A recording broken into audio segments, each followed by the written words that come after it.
Good morning dear student. स्वागत करते हैं आप सभी का आपके अपने YouTube channel OD study point में। तो प्यारे दोस्तों, आज आप लोगों के चैप्टर नंबर 4 की दूसरी क्लास है। आज की क्लास में मैं आपको परमाणु की संरचना के टोटल क्वेश्चन को अच्छी तरीके से कवर कराने वाला हूं। डियर स्टूडेंट, एक बात मैं और आपको बता दूं, आपके आईईआरटी अथवा पॉलिटेक्निक एंट्रेंस एग्जाम में बहुत ही कम समय बचे हैं। यदि आप डियर स्टूडेंट अभी से अच्छी तरीके से तैयारी करेंगे तो आप बेहतर कर सकते हैं अपने एग्ज़ाम में। तो हमारी आपसे रिक्वेस्ट है कि अभी अच्छी से तैयारी करना स्टार्ट कर दीजिए, तभी आप एक बेहतर लेवल से बेहतर नंबर गेन कर सकते हैं अपने पॉलिटेक्निक अथवा आईईआरटी एंट्रेंस एग्ज़ाम में। तो डियर स्टूडेंट, प्रत्येक क्वेश्चन का सॉल्यूशन मैं बिल्कुल शानदार तरीके से कराने वाला हूं, और किस क्वेश्चन से कैसे और क्वेश्चन बन सकते हैं आपके पॉलिटेक्निक अथवा आईईआरटी एंट्रेंस एग्जाम में, इन सारी चीज़ों के बारे में भी डिस्कस करूंगा। तो वीडियो को शुरू से अंत तक जरूर देखिएगा, जिससे आपको सारे क्वेश्चन के कॉन्सेप्ट अच्छी तरीके से समझ में आ सके। सबसे पहला क्वेश्चन है डियर स्टूडेंट, परमाणु के नाभिक में होते हैं। ऑप्शन नंबर ए आपको दे रखा है केवल प्रोटॉन। ऑप्शन नंबर बी आपको दे रखा है प्रोटॉन तथा न्यूट्रॉन। ऑप्शन नंबर सी आपको दे रखा है न्यूट्रॉन। और ऑप्शन नंबर डी आपको दे रखा है प्रोटॉन, न्यूट्रॉन तथा इलेक्ट्रॉन। तो परमाणु के नाभिक में प्रोटॉन और न्यूट्रॉन होते हैं। इस तरीके से क्वेश्चन नंबर 1 का ऑप्शन नंबर बी सही हो जाएगा। एक बात और ध्यान में रखिएगा डियर स्टूडेंट, नाभिक के चारों ओर इलेक्ट्रॉन चक्कर लगाते हैं और नाभिक के अंदर प्रोटॉन और न्यूट्रॉन उपस्थित होते हैं। क्वेश्चन नंबर 2 ध्यान से समझिएगा, परमाणु को सर्वप्रथम किसने विभाजित किया था? तो डियर स्टूडेंट, परमाणु को सर्वप्रथम बैकेरल ने विभाजित किया था, यानी कि क्वेश्चन नंबर 2 का ऑप्शन नंबर सी सही हो जाएगा। क्वेश्चन नंबर 3 आपका इस प्रकार से है, परमाणु के नाभिक में स्थित प्रोटॉनों तथा न्यूट्रॉनों की संख्या कहलाती है। तो डियर स्टूडेंट, परमाणु के नाभिक में उपस्थित प्रोटॉनों तथा न्यूट्रॉनों की संख्या द्रव्यमान संख्या के बराबर होती है। इस तरीके से क्वेश्चन नंबर 3 का ऑप्शन नंबर ए सही हो जाएगा, क्योंकि आपको भी पता है द्रव्यमान संख्या बराबर होता है न्यूट्रॉनों की संख्या धन प्रोटॉनों की संख्या। क्वेश्चन नंबर 4 आपका इस प्रकार से है, कैथोड किरणों के लिए आवेश द्रव्यमान अनुपात का मान होता है। तो कैथोड किरणों के लिए आवेश द्रव्यमान अनुपात का मान आपका 9.579 गुणे 10⁴ होता है, यानी कि क्वेश्चन नंबर 4 का ऑप्शन नंबर सी सही हो जाएगा। क्वेश्चन नंबर 5 आपका इस प्रकार से है, जब एक इलेक्ट्रॉन उच्च कक्षक से निम्न कक्षक में जाता है तब। तो डियर स्टूडेंट, जब एक इलेक्ट्रॉन उच्च कक्षक से निम्न कक्षक में जाता है तो ऊर्जा का उत्सर्जन होता है, यानी कि क्वेश्चन नंबर 5 का ऑप्शन नंबर ए सही हो जाएगा। क्वेश्चन नंबर 6 आपका इस प्रकार से है, डाल्टन के परमाणुवाद के अनुसार वह सूक्ष्मतम कण जो स्वतंत्र अवस्था में रह सकता है कहलाता है। तो डाल्टन के परमाणुवाद के अनुसार वह सूक्ष्मतम कण जो स्वतंत्र अवस्था में रह सकता है उसको परमाणु बोला जाता है, यानी कि क्वेश्चन नंबर 6 का ऑप्शन नंबर बी सही हो जाएगा। क्वेश्चन नंबर 7 आपका इस प्रकार से है, एक तत्व का परमाणु क्रमांक 19 तथा परमाणु भार 39 है, उसमें न्यूट्रॉनों की संख्या होगी। तो डियर स्टूडेंट, आपको पता है कि परमाणु भार बराबर होता है प्रोटॉनों की संख्या धन न्यूट्रॉनों की संख्या, या परमाणु भार बराबर आपका होता है परमाणु क्रमांक धन न्यूट्रॉनों की संख्या। तो इस क्वेश्चन में आपको दे रखा है परमाणु भार 39, परमाणु क्रमांक आपको दे रखा है 19 प्लस का न्यूट्रॉनों की संख्या निकालना है। तो मैंने मान लिया, यानी यहाँ से आप न्यूट्रॉनों की संख्या निकालोगे तो 20 मिल जाएगा, यानी कि जो न्यूट्रॉनों की संख्या होगी वो आपका 20 होगा। इस तरीके से क्वेश्चन नंबर 7 का ऑप्शन नंबर बी सही हो जाएगा। ध्यान में रखिएगा, परमाणु भार बराबर आपका होता है परमाणु क्रमांक प्लस का न्यूट्रॉनों की संख्या, या परमाणु भार बराबर आपका होता है प्रोटॉनों की संख्या धन न्यूट्रॉनों की संख्या, क्योंकि जो आपका परमाणु क्रमांक होता है वो बराबर होता है प्रोटॉनों की संख्या की या इलेक्ट्रॉनों की संख्या की। क्वेश्चन नंबर 8 आपका इस प्रकार से है, कैल्शियम परमाणु में प्रोटॉनों, न्यूट्रॉनों तथा इलेक्ट्रॉनों की संख्या का मान है। तो देखिएगा, कैल्शियम का जो परमाणु क्रमांक होता है वो आपका 20 होता है। तो आपको पता है कि जितना परमाणु क्रमांक होता है उतने ही इलेक्ट्रॉन होते हैं और उतने ही आपके प्रोटॉन होते हैं। और न्यूट्रॉनों की संख्या कैसे निकालते हैं? न्यूट्रॉनों की संख्या निकालने के लिए हमको परमाणु भार में से परमाणु क्रमांक घटाना होता है। तो परमाणु भार कितना होता है? परमाणु क्रमांक का 2 गुना, यानी कैल्शियम का परमाणु भार आपका हो जाएगा 40। तो न्यूट्रॉनों की संख्या निकालेंगे, क्या आएगा? 40 - 20 यानी कि 20। यानी कि कैल्शियम में इलेक्ट्रॉन, प्रोटॉन और न्यूट्रॉन 20, 20 और 20 होंगे। इस तरीके से क्वेश्चन नंबर 8 का आपका ऑप्शन नंबर ए सही हो जाएगा। क्वेश्चन नंबर 9 आपका इस प्रकार से है, एक तत्व का परमाणु भार 45 तथा परमाणु क्रमांक 21 है, परमाणु में इलेक्ट्रॉन तथा न्यूट्रॉन होंगे। तो मैंने आपको बताया कि परमाणु क्रमांक के बराबर इलेक्ट्रॉनों की संख्या होती है या परमाणु क्रमांक के बराबर प्रोटॉनों की संख्या होती है। यानी कि परमाणु क्रमांक बराबर आपका होता है इलेक्ट्रॉनों की संख्या, बराबर आपका होता है प्रोटॉनों की संख्या। तो परमाणु क्रमांक आपको दे रखा है 21, यानी कि जो इलेक्ट्रॉनों की संख्या होगी वो आपका तो होगा 21। अब बात करते हैं न्यूट्रॉनों की संख्या क्या होगी। तो न्यूट्रॉनों की संख्या निकालने के लिए करते क्या है, परमाणु भार में से आपको परमाणु क्रमांक घटाना पड़ता है। तो 45 में से 21 घटाएंगे तो 24 आएगा, यानी कि इलेक्ट्रॉन आपका 21 हो जाएगा और न्यूट्रॉन आपका 24 हो जाएगा। इस तरीके से क्वेश्चन नंबर 9 का ऑप्शन नंबर डी सही हो जाएगा। देखिएगा डियर स्टूडेंट, क्वेश्चन नंबर 10। तो क्वेश्चन नंबर 10 आपका इस प्रकार से है। क्वेश्चन नंबर 10 आपको दे रखा है, एक तत्व यम का परमाणु द्रव्यमान 19 तथा परमाणु क्रमांक 9 है, इसका आयन प्रदर्शित किया जा सकता है।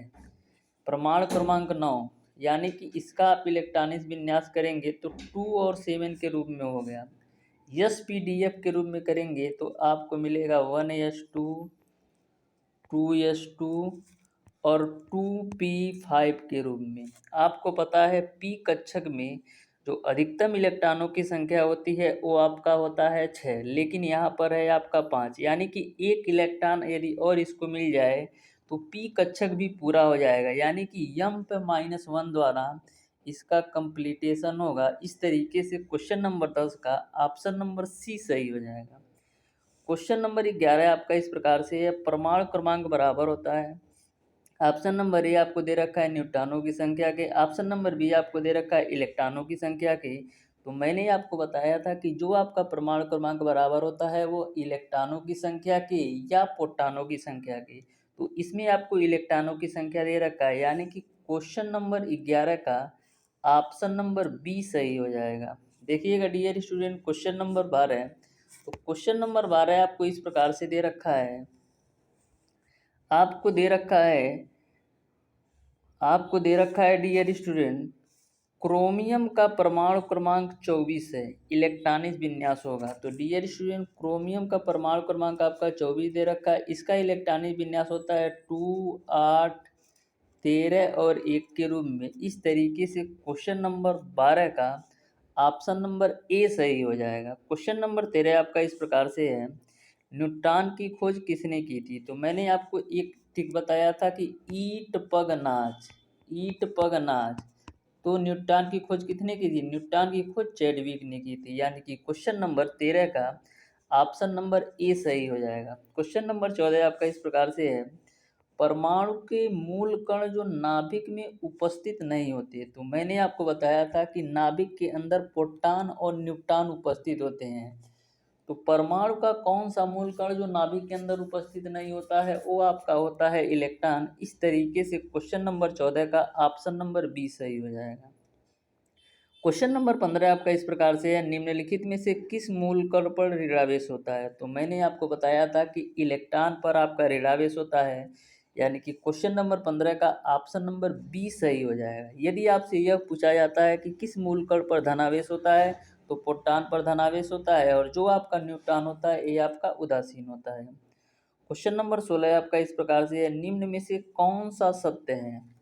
तो इसमें से डियर स्टूडेंट आपका ऑप्शन नंबर ए सत्य होगा, क्योंकि पाई बराबर NH/2 into M B are के रूप में होता है। क्वेश्चन नंबर 17 आपका है न्यूट्रॉन पर आवेश होता है, तो मैंने आपको अभी बताया कि न्यूट्रॉन पर जो आवेश होता है वो आपका उदासीन होता है, यानी कि क्वेश्चन नंबर 17 का ऑप्शन नंबर सी सही हो जाएगा। क्वेश्चन नंबर 18 आपका है प्रोटॉन है, तो धनावेशित भी है प्रोटॉन, एक मूलभूत कण भी है और भारी हाइड्रोजन का नाभिक भी है। इस तरीके से क्वेश्चन नंबर 18 का ऑप्शन नंबर डी सही हो जाएगा। क्वेश्चन नंबर 19 आपका इस प्रकार से है, परमाणु की प्रथम कक्षा में अधिकतम इलेक्ट्रॉन हो सकते हैं। तो डियर स्टूडेंट, मैंने आपको बताया था कि परमाणु की प्रथम कक्षा में अधिकतम इलेक्ट्रॉन 2 हो सकते हैं, दूसरी कक्षा में 8 हो सकते हैं और तीसरी कक्षा में 18 हो सकते हैं। तो प्रथम कक्षा में कितने अधिकतम इलेक्ट्रॉन हो सकते हैं? 2। इस तरीके से क्वेश्चन नंबर 19 का ऑप्शन नंबर बी सही हो जाएगा। क्वेश्चन नंबर 20 आपका इस प्रकार से है, निम्नलिखित में से अणु के लिए सत्य कथन है। तो पहला आपको दे रखा है, यह स्वतंत्र अवस्था में रह सकता है। ऑप्शन नंबर बी आपको दे रखा है, इसमें परमाणुओं का अनुपात निश्चित होता है, ए भी सही है। इसकी आणविक संरचना परमाणु की व्यवस्था को प्रदर्शित करती है, यह भी आपका ऑप्शन सही है। इस तरीके से क्वेश्चन नंबर 20 का ऑप्शन नंबर डी सही हो जाएगा। क्वेश्चन नंबर 21 आपका है, परमाणु का समस्त भार केंद्रित होता है। तो परमाणु का जो समस्त भार केंद्रित होता है वो आपका नाभिक पर होता है, यानी कि क्वेश्चन नंबर 21 का ऑप्शन नंबर ए सही हो जाएगा। देखते हैं डियर स्टूडेंट क्वेश्चन नंबर 22। तो क्वेश्चन नंबर 22 आपका इस प्रकार से है, आपको दे रखा है कि परमाणु के नाभिक के खोज करता है। ऑप्शन नंबर ए आपको दे रखा है गोल्डस्टीन, ऑप्शन नंबर बी आपको दे रखा है रदरफोर्ड, ऑप्शन नंबर सी आपको दे रखा है थॉमसन और ऑप्शन नंबर डी आपको दे रखा है चैडविक। तो परमाणु के नाभिक के खोजकर्ता आपके रदरफोर्ड है, यानी कि क्वेश्चन नंबर 22 का ऑप्शन नंबर बी सही हो जाएगा। क्वेश्चन नंबर 23 आपका है, 92 यूरेनियम 238 में न्यूट्रॉनों की संख्या होगी। तो मैंने आपको बताया था कि परमाणु भार बराबर आपका होता है प्रोटॉनों की संख्या प्लस का न्यूट्रॉनों की संख्या। तो इस क्वेश्चन में 92 यूरेनियम 238 में 238 आपका परमाणु भार है और 92 आपका परमाणु क्रमांक। तो आपको पता है परमाणु भार बराबर प्रोटॉनों की संख्या धन न्यूट्रॉनों की संख्या। तो यहाँ पर परमाणु भार है आपका है 238 बराबर आपका होता है प्रोटॉनों की संख्या धन न्यूट्रॉनों की संख्या। जो प्रोटॉनों की संख्या होती है वो आपका परमाणु क्रमांक के बराबर होती है, यानी कि प्रोटॉनों की संख्या कही है या परमाणु क्रमांक आपका 92 दे रखा है, प्लस का न्यूट्रॉनों की संख्या निकालना है तो न्यूट्रॉनिक संख्या निकाल लो। यहाँ से आप सॉल्व करोगे तो 8 में से 2 जाएगा 6 और 23 में से 9 जाएगा आपको मिलेगा 14, यानी कि न्यूट्रॉनों की जो संख्या होगी वो आपका 146 होगा। इस तरीके से क्वेश्चन नंबर 23 का ऑप्शन नंबर सी सही हो जाएगा। देखिएगा डियर स्टूडेंट क्वेश्चन नंबर 24। तो क्वेश्चन नंबर 24 आपको दे रखा है, CO2 अणु में कुल इलेक्ट्रॉन की संख्या होती है। तो जो आपका इलेक्ट्रॉनों की संख्या होती है वो आपका परमाणु क्रमांक के बराबर होता है। तो कार्बन के परमाणु क्रमांक की बात करें तो कार्बन का 6 होता है।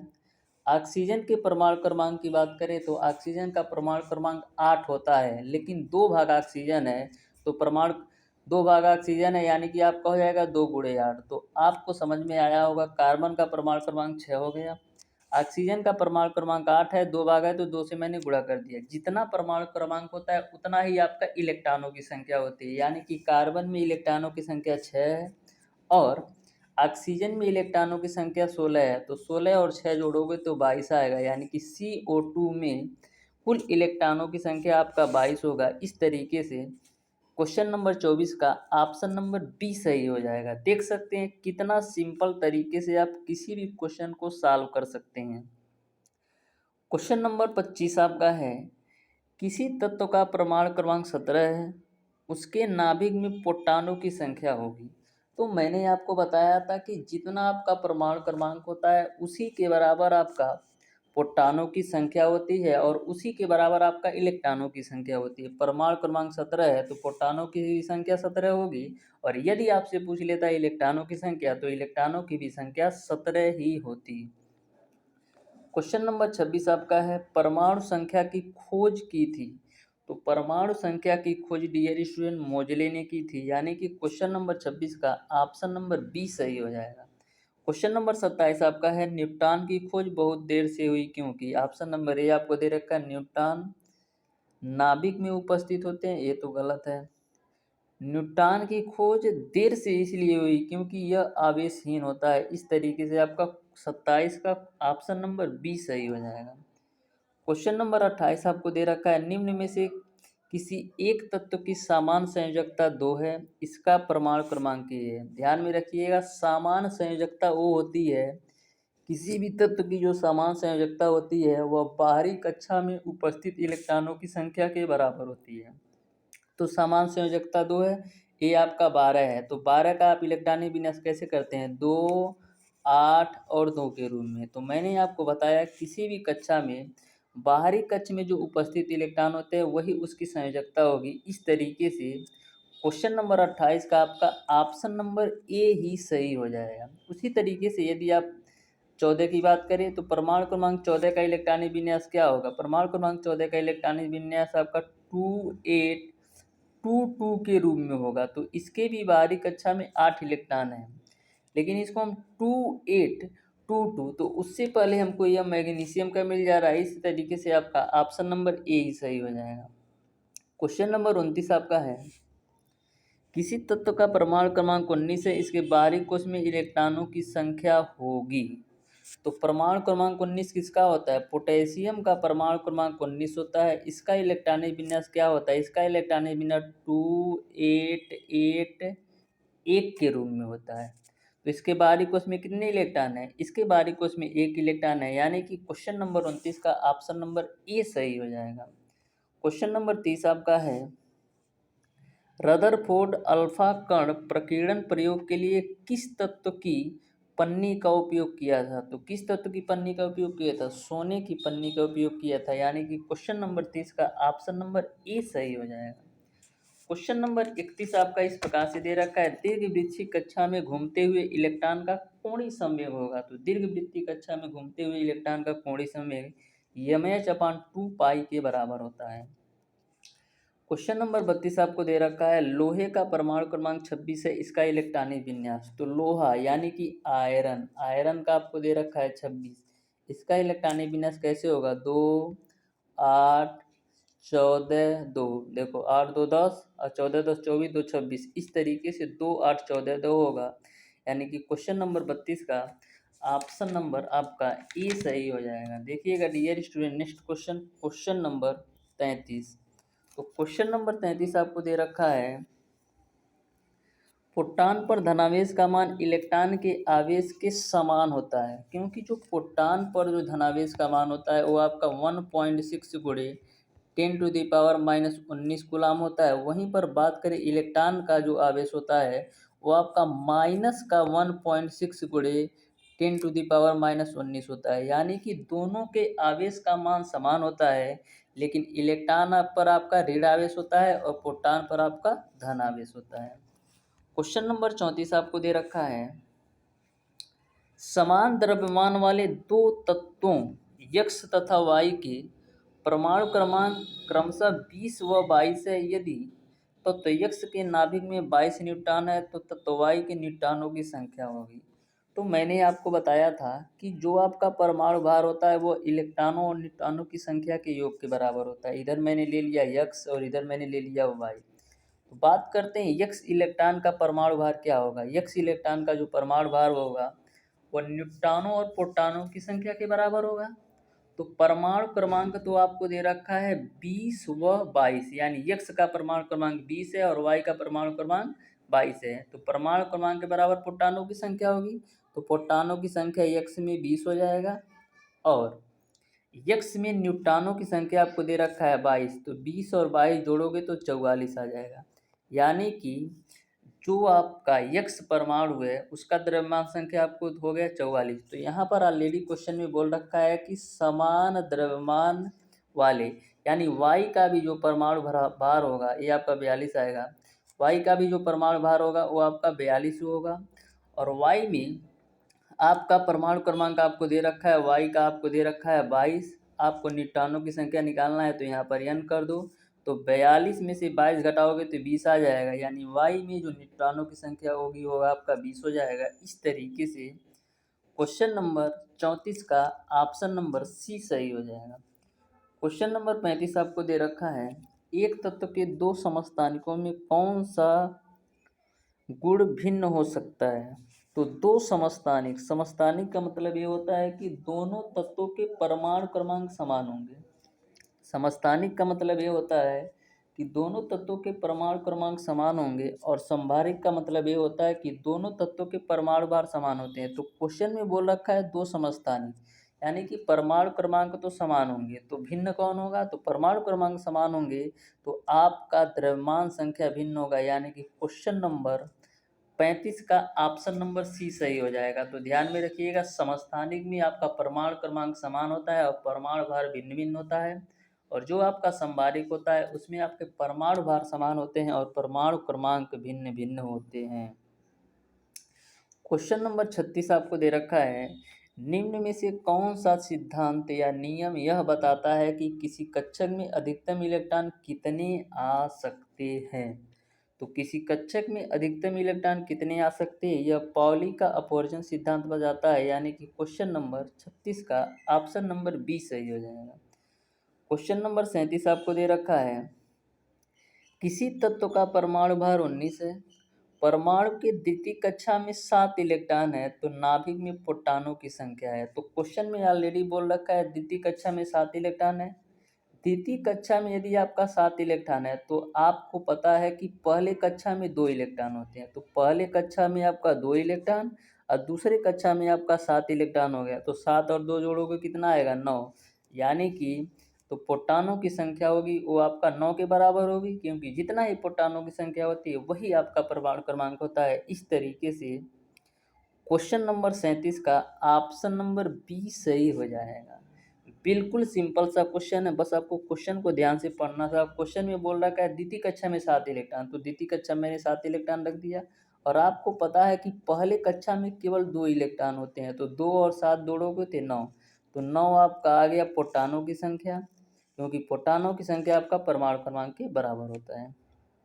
क्वेश्चन नंबर 38 आपको दे रखा है, परमाणु क्रमांक 15 वाले तत्व के बाह्य कक्ष में इलेक्ट्रॉनों की संख्या है। तो किसका परमाणु क्रमांक 15 होता है, तो फास्फोरस का परमाणु क्रमांक 15 होता है। इसका इलेक्ट्रॉनिक विन्यास करोगे तो 285 के रूप में होगा। अब आप ये बताओ कि 285, तो बादम कोश में कितने इलेक्ट्रॉन आ गए, बादम कोश में आपका 5 इलेक्ट्रॉन आ गए। इस तरीके से क्वेश्चन नंबर 38 का ऑप्शन नंबर सी सही हो जाएगा। एक क्वेश्चन डियर स्टूडेंट मैंने आपको पिछला बताया था कि उसमें मतलब 12वीं कक्षा में 2 इलेक्ट्रॉन, एक का परमाणु क्रमांक 12 था, एक का परमाणु क्रमांक 14 था, तो 14 का जो इलेक्ट्रॉनिक विन्यास होगा वो आपका 284 के रूप में होगा। इस बात को आप सही कर लीजिएगा, 284 के रूप में होगा। 14 का जो इलेक्ट्रॉनिक विन्यास होगा वो 284 के रूप में होगा।